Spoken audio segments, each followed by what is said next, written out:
जंग की एक तस्वीर गाजा से आई, जब इजरायल ने दूसरे चरण की जंग में गाजा और फिलिस्तीन में तबाही मचा दी।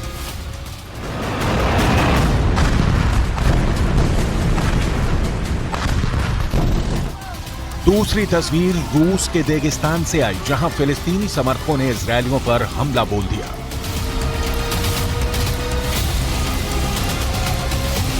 ऐसे इजरायल और हमास में जंग गाजा और फिलिस्तीन में लड़ी जा रही है, जहां लाखों रॉकेट, हजारों फाइटर और सैकड़ों टैंक तबाही मचा रहे हैं।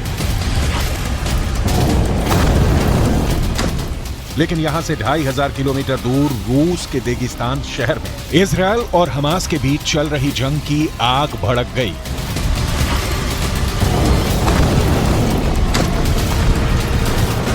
देगिस्तान की राजधानी महज कला में एयरपोर्ट पर फिलिस्तीनी समर्थकों ने अचानक से धावा बोल दिया। हजारों की संख्या में आए फिलिस्तीनी समर्थक जबरदस्ती एयरपोर्ट के अंदर दाखिल हो गए।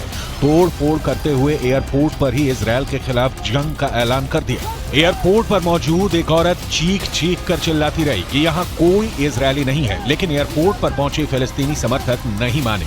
वो कोने कोने में इजरायल के लोगों को ढूंढने लगे। रूस के देगिस्तान में लोगों को इजरायल से जहाज आने की खबर मिली थी और इसके बाद एयरपोर्ट पर फिलिस्तीनी समर्थक इजरायल के हमलों का विरोध करने पहुंचे। धक्का मारकर तोड़फोड़ करते हुए एयरपोर्ट टर्मिनल में दाखिल हुए।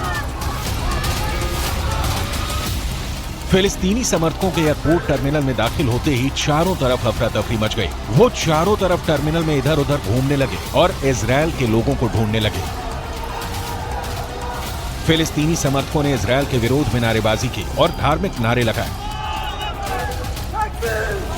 फिलिस्तीनी समर्थक इसके बाद हर कमरे का दरवाजा धक्का मारकर खोलने लगे। हर कमरे में जबरदस्ती घुसने लगे, सामान को इधर उधर फेंक दिया।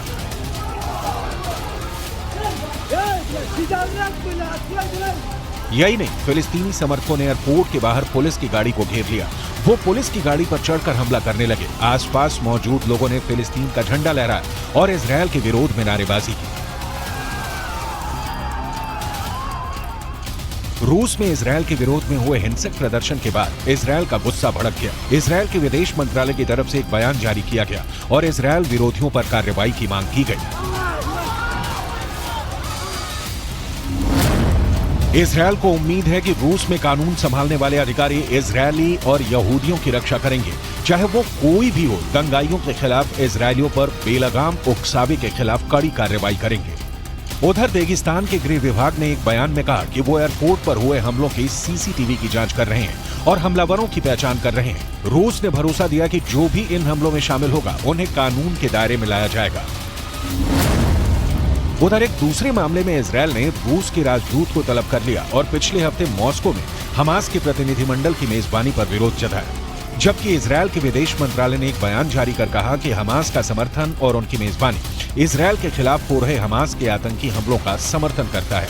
जबकि रूस ने इस मेजबानी को इजरायल फिलिस्तीन जंग में सभी पक्षों से संपर्क करने की एक कोशिश का रूप बताया।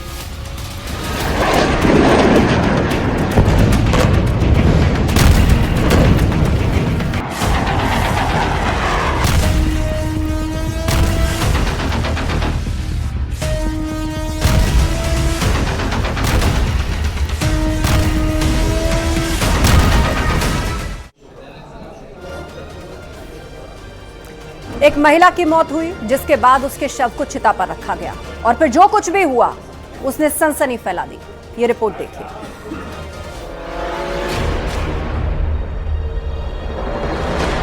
वृंदावन में हैरान करने वाला मामला सामने आया है। यहाँ चिता पर लेटी एक महिला के शरीर में अचानक हलचल होने लगी, जिसके बाद शमशान घाट में एम्बुलेंस बुलाई गई। देखिए, ये एम्बुलेंस वृंदावन के उसी शमशान घाट में खड़ी है और एम्बुलेंस में महिला को फिर से अस्पताल ले जाया जा रहा है। वृंदावन की गौरा कॉलोनी की रहने वाली इस महिला की इलाज के दौरान मौत हो गई। डॉक्टरों ने उसे मृत घोषित कर दिया, लेकिन जब उसके शरीर को शमशान में जलाने के लिए चिता पर रखा गया तो शरीर में हलचल देखी गई, जिसके बाद वहां मौजूद लोग हैरान रह गए। पहले यहाँ हॉस्पिटल में एडमिट थी, फिर ले गई जयपुर। जयपुर से डॉक्टर ने घोषित कर दिया मृत्यु। तो यहाँ लाए, फिर व्यवस्था करी गई।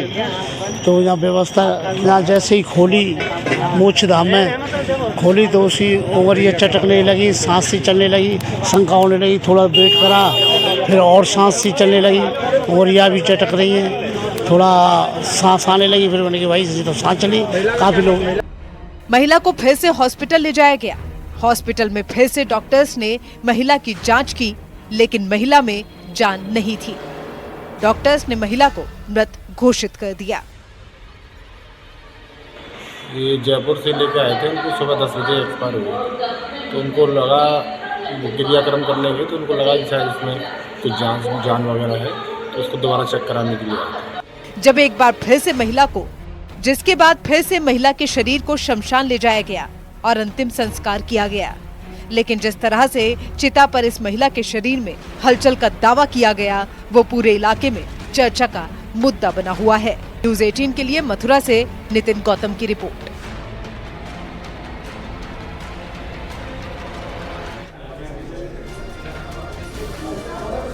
और यहाँ रुकेंगे ब्रेक के लिए। जल्द लौटेंगे कुछ और खबरों का सिलसिला लगातार जारी।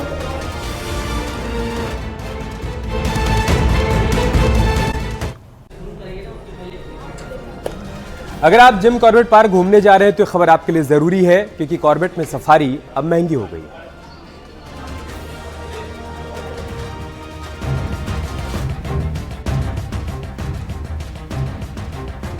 वन विभाग ने इस साल अपने सभी इको टूरिज्म क्षेत्रों में सफारी और नाइट सफारी स्टे की दरों में बढ़ोतरी की है, जिसमें सबसे ज्यादा बढ़ोतरी कॉर्बेट में ही की गई है।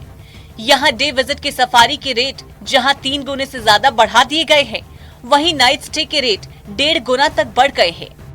पहले कॉर्बेट में 4 घंटे की सफारी के लिए 1080 रुपए की एंट्री फीस थी, लेकिन अब 4 घंटे के लिए 3350 रुपए तक चुकाने पड़ेंगे। वहीं नाइट स्टे के जो सबसे कम रेट थे, वो पहले 3396 रुपए थे, लेकिन अब सबसे कम रेट 5336 रुपए हो गए हैं। वहीं इसमें करीब 2800 रुपए जिप्सी और 800 रुपए गाइड की अलग से आपको चुकाने पड़ेंगे।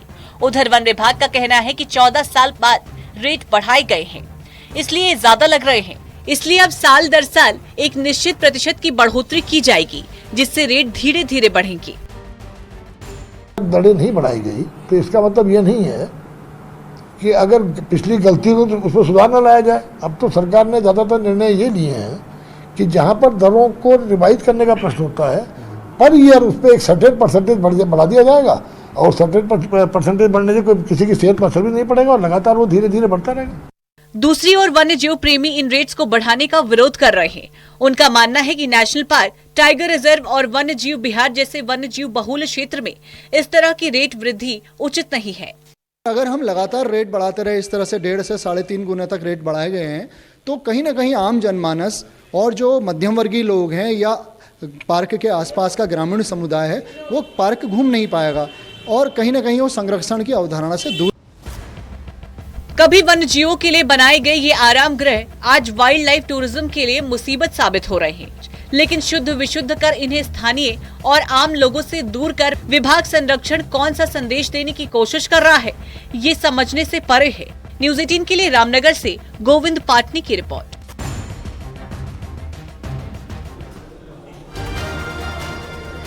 रामनगर से खबर है, जहां पर बाघ का आतंक लगातार जारी है। मोहान में सोमवार को बाघ ने एक मजदूर को घायल कर दिया, जिसके बाद से इलाके में दहशत मची हुई है। सोमवार को एक मजदूर पर हमला किया गया था। वहीं वन विभाग ने बाघ की मूवमेंट पता करने के लिए कैमरे भी लगा दिए हैं। पिछले साल भी बाघ ने मोहान इलाके में कई लोगों पर हमला किया था। वहीं एक बार फिर से बाघ का आतंक बढ़ गया है। वहीं लोगों ने विभाग से बाघ को पकड़ने की मांग की है। रिजर्व से लगे रामनगर वन प्रभाग के कोसी रेंज में कल सुबह एक मजदूर पे जो है एक बाघ ने हमला किया था, जिसमें वो घायल हो गया था। ये वो घटना स्थल है जहां पर ये नल बताया जा रहा है, जहां पर वो मजदूर जो है पानी भरने आया था, उस वक्त उस पर हमला हुआ था। यहाँ पर आप देख सकते हैं कि कैमरा ट्रैप भी यहाँ पर लगे हुए हैं, कैमरे भी वन विभाग ने लगा दिए हैं। इसके अलावा बाहर भी हमने देखा है कि वहाँ भी उन्होंने कैमरे लगाए हुए हैं, जिससे कि उस बाघ की अगर कोई मूवमेंट होती है तो वो मूवमेंट कैमरे में कैद की जा सके। अब देखना होगा कि ये डर कब तक लोगों में बना रहता है। गोविंद पाटनी, न्यूज़ 18, रामनगर। और यहाँ रुकेंगे एक ब्रेक के लिए। जल्द लौटेंगे कुछ और खबरों के साथ। खबरों का सिलसिला न्यूज़ 18 पर लगातार जारी है।